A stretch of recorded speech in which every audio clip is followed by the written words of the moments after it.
Hello everyone, Ryan here. Love, Season 2. Love is an original series on Netflix. And I did watch Season 1 back when it was first released. I want to say it was like 2015 or maybe very early 2016. I will say that I didn't like Season 1 right away. I didn't really care much about the characters until like halfway through Season 1. But I liked it still, nonetheless. And of course, Love, it stars Gillian Jacobs as Mickey, Paul Rust as Gus. And they're both in, I want to say, their early 30s, if I'm not mistaken.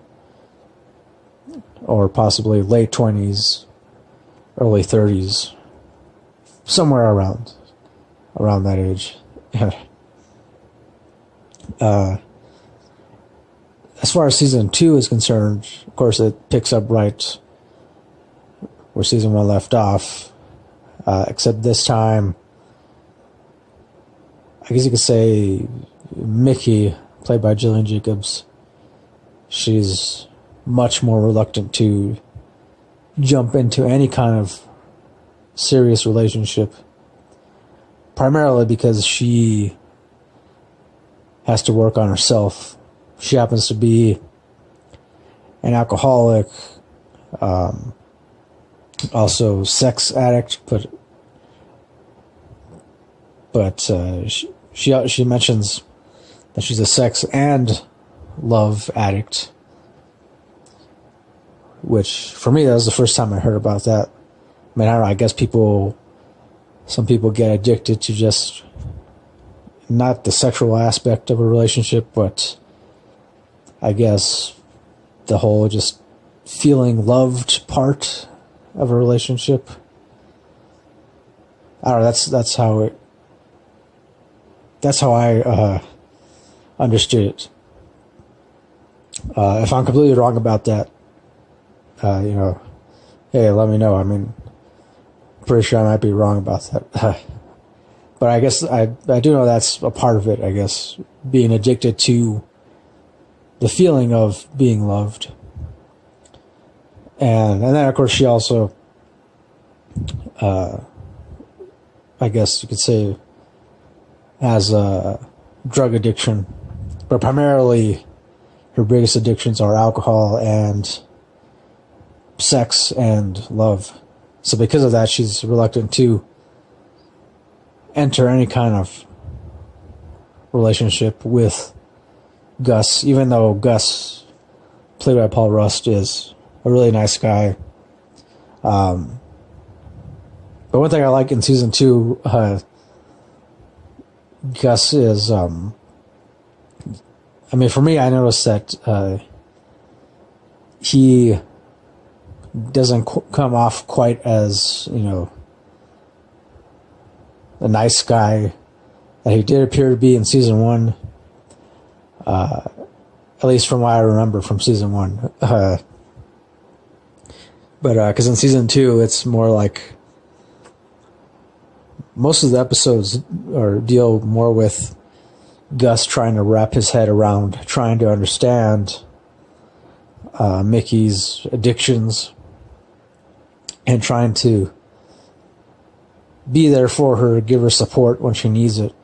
But at the same time, too, he does kind of go a little overboard, but he doesn't really realize it, and because he has never been in a relationship with anyone before that had any kind of addictions, at least to his recollection. And so, yeah, I found it pretty interesting that, in Season 2, especially towards the latter half, he,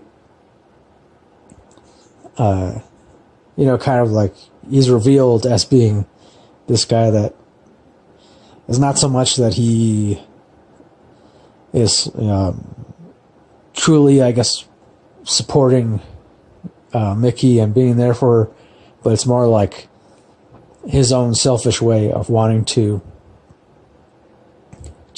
be with her.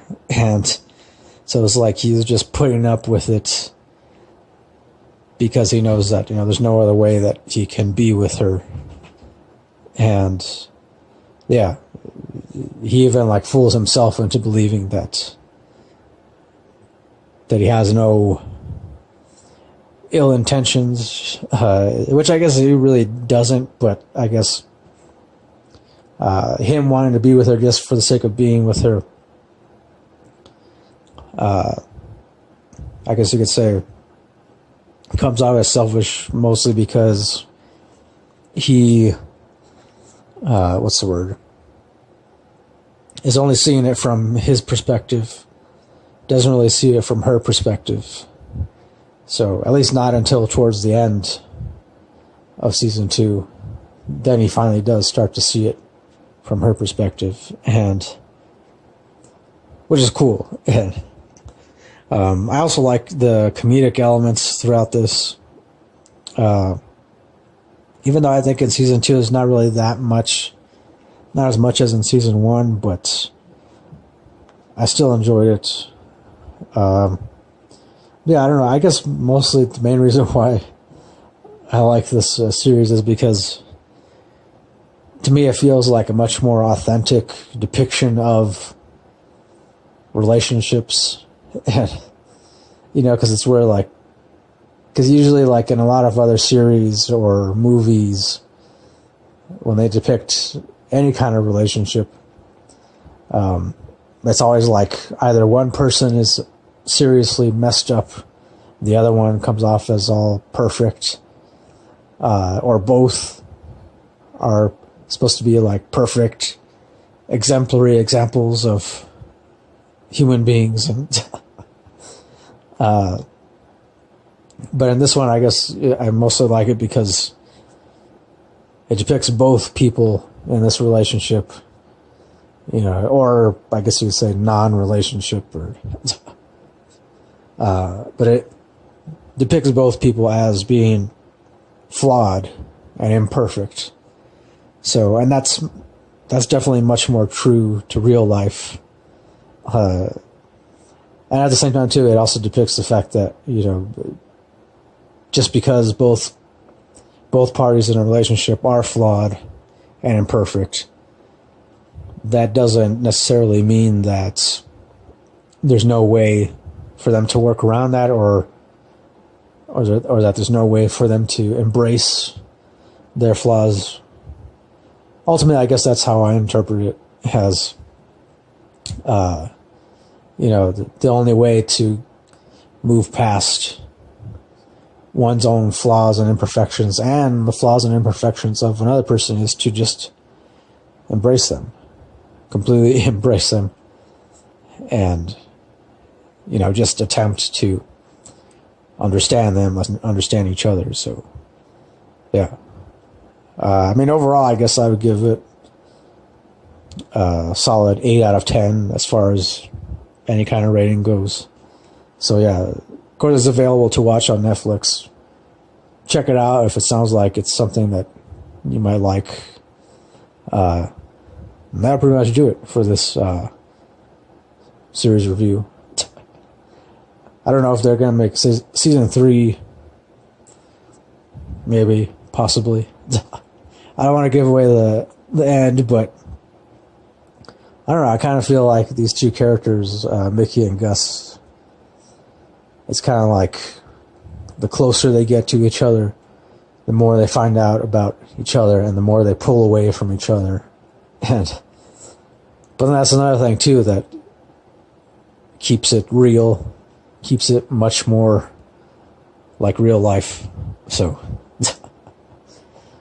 but yeah, anyways, that'll do it for my review of Love Netflix series. Thanks for watching. As always, till next time, don't forget, keep it real, keep on rocking, and peace.